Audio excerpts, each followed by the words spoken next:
araw po sa inyong lahat.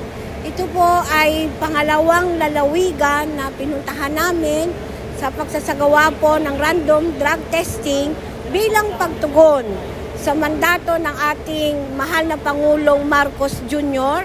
at under po ng direktiba ng ating Department Secretary DOTR, Secretary Vince Dizon, under the supervision po ng ating Assistant Secretary Vigor Mendoza and ang ating pong mahal na Regional Director Elmer Dicena. Nandito po tayo ngayon sa lalawigan ng Laguna para mag-conduct ng random drug testing para ma-ensure po natin na ang ating mga lansangan ay safe para sa mga road users po. Kaya po isinasagawa po ito ng ating tanggapan. Salamat po.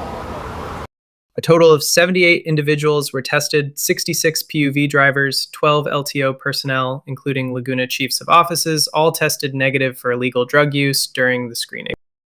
Morning, ma'am. Ako si Ate, si LTO po. Ano po masasabi ninyo tungkol sa programa natin random drug testing para sa inyong mga drivers and maintenance?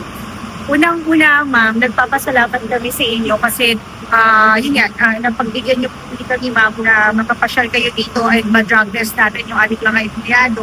Kaisa niyo po ang company sa pagsisiguro na maayos ang ating mga drivers and conductors because yes, ma'am, dahil talagang ang dala-dala rin ng mga buhay kung kaya malaking bagay itong ginagawa niyo, ma'am. Sana tuloy-tuloy pa rin and sana mas maging malawak pa po itong programa niyo dahil talagang sa dami ng mga nangyayari sa transportation industry natin, malaking tulong po itong ginagawa niyo. Muli po ang aming salamat at naging partner po namin kayo para po sa aming adhikain na we make our road safer for our road users. Yes, ma'am. Marangalan namin, ma'am, na maging bahagi po ng programa niyo. Salamat, ma'am.